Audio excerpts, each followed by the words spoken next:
Right now, the Orion spacecraft is on a 26-day journey. It will travel more than 1 million miles and orbit the moon before splashing back down on Earth on December 11th. Pam Melroy is the Deputy Administrator at NASA. Pam, welcome to the program. Thank you. I'm excited to be here. So, in general, what's the significance of this Artemis mission? What does it really mean to you? Well, as we approach the 50th anniversary of the last Apollo mission, Apollo 17, it's been more than 50 years since we've been to the moon, or it's approaching that. So this mission is actually about something very different than Apollo. We are creating a blueprint for humans to do science and exploration throughout the solar system.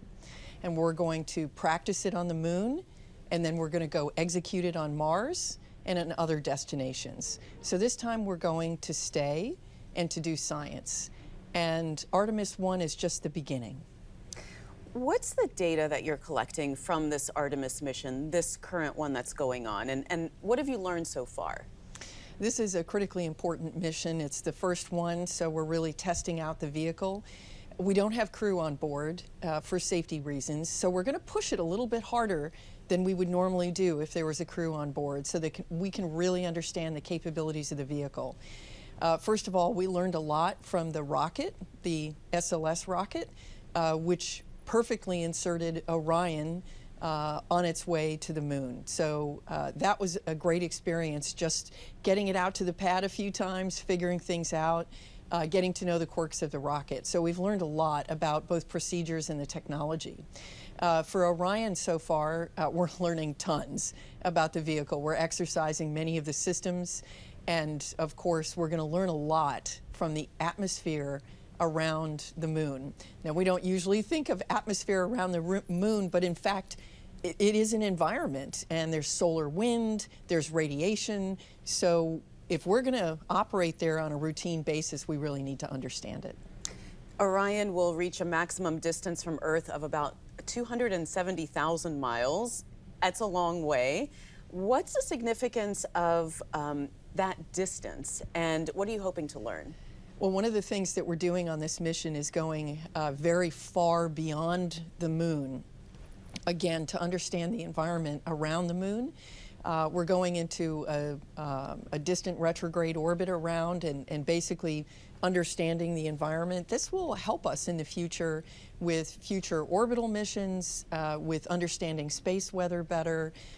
We really need to also test the vehicle in these extreme environments. Tell me about the next phases of the Artemis project and the timeline for it. Right, so we'll be landing, as you pointed out, on December 11th, so that will be a very critical test for the mission. We need to verify that at the extremely high Mach number and Gs of a moon reentry, that we can safely bring Orion back. And so that will be our last test point, and it will be a big one. After that, we're going to spend some time analyzing the data. We currently have hardware in work all the way through Artemis 5, our 5th mission. Our next flight is scheduled to be in 2 years, and then that will be the first crewed mission, and we will be announcing the crew for that next year.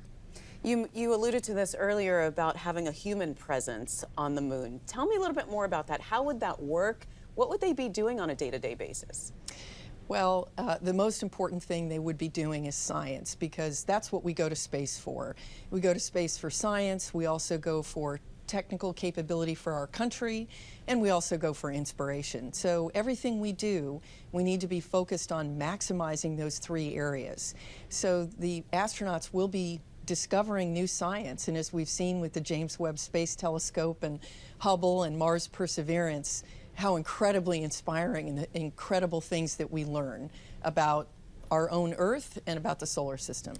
Tell me more about that, because, you know, space exploration is not cheap.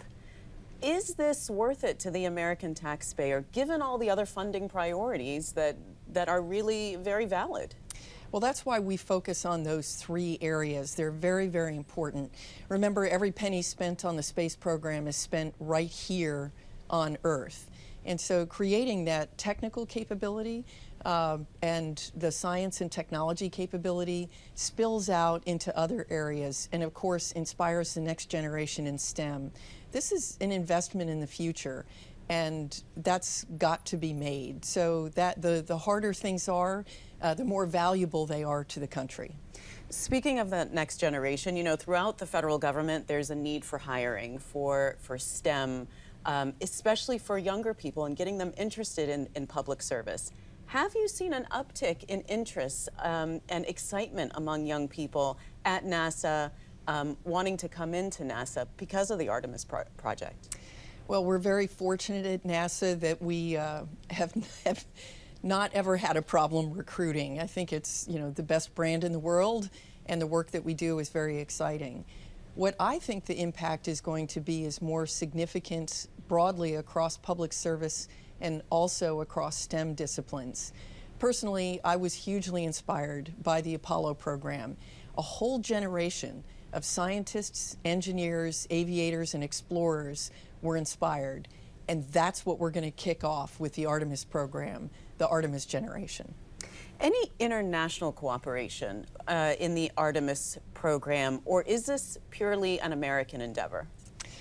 I can't begin to describe all the ways that Artemis is different from Apollo, but this is certainly a very significant one. We think that going out into the solar system, we really need to be going with our international partners. We are setting precedents with everything that we do. So we really need to have the right values in place, because how we go is as important as what we do when we get there. And so those international partnerships are critical. And right now the European Space Agency has contributed the service module to the Orion. We also have payloads from Israel, Germany, Italy, and Japan on board this very first flight. And we will see Canadians, Japanese, and other partners fly with us in the future. Pam, Russia had announced that it is intention to leave the International Space Station. It hasn't yet. What's the current situation between NASA and Russia's space agency?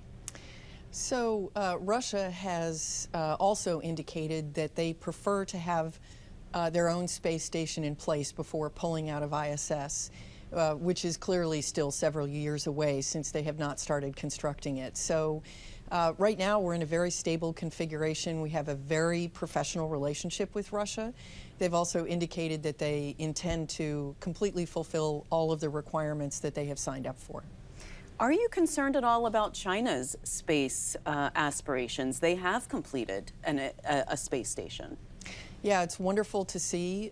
We, obviously think that space exploration is incredibly important. Really, the only concern that we have is the lack of transparency in the Chinese space program. There's very little communications about the things that they are doing, and that leads to some concerns and questions about what their aspirations really are all about. Which means it's just really important for us to be as transparent as we can, and to partner with other international partners who have the same values we do. One of the A's in NASA is for aeronautics. So I want to ask you about the X-59 airplane. This is very exciting. NASA is back in a big way in X-planes, which as a test pilot I think is extremely exciting. It's very hard to make huge leaps in aeronautics unless you can actually demonstrate something at scale, and you have to have an X-plane in order to do that. And the X-59 is going to make advances in supersonic aviation. Now, I think anybody who's made a trip from the East Coast to the West Coast of the United States would be delighted to go in half the time, and that's what we're hoping to enable. Right now, it's not possible because of the sound of a supersonic boom. It rattles windows, it breaks windows, so it's not permitted. It's literally, it's not allowed by the FAA. So we would like to demonstrate a very strange shaped aircraft, fly it all over the country, knock on people's doors and say, "Did you hear anything?" We're hoping it sounds like a door slamming. So when are we going to be able to fly in this airplane? It's going to be exciting. This is an X-plane, so it's meant to demonstrate that the technology is possible, so then it can be scaled for commercial aviation. So the first flight will be next year. COP27 just wrapped up. What is NASA doing for sustainable aviation technologies? We're doing a lot for sustainable aviation. First of all, it's important to reduce emissions by improving the aerodynamics of an aircraft. So right now we've got an X-plane called X-57, which is solving some of the problems for all electric aircraft, but we're also taking the next step. Our next X-plane after the X-57 and the X-59 will be a sustainable flight demonstrator that will be able to reduce emissions just through the shaping of the aircraft and lightweighting it by about 25%. What's the latest, Pam, on the James Webb Telescope? It's still going strong. I think we've only hit the tip of the iceberg on the James Webb Space Telescope. Obviously, the pictures that we see are very inspirational and they're exciting and awe-inspiring, but actually what it's all about is the science. Really being able to look back into the history of the universe. We're already seeing things that we had no idea. Just how did galaxies form? What were the first stars like out in the middle of the void? Really, it's just astounding when you think about it. I think the physics insights that we're going to get are amazing, but also the capability to look for life on other planets. I mean, really, if you talk about science, finding life in the universe, it's going to be transformational. You're saying the James Webb Telescope can show us that? It can. If it's out there? It can look at other planets, at exoplanets, planets around other stars, and see the signatures of life. The Perseverance Mars rover has been on the surface of Mars for coming up on 2 years. What's the plan? Is it just going to stay up there until it conks out on its own? Well, we've had pretty good luck with our rovers living a lot longer, but yes, we expect it to stay up there in place. But in fact, it's part of a broader architecture. You may remember that it's collecting samples right now and in fact caching them and loading them up. And right now we're working with our European partners on a very daring Mars sample return in about a decade.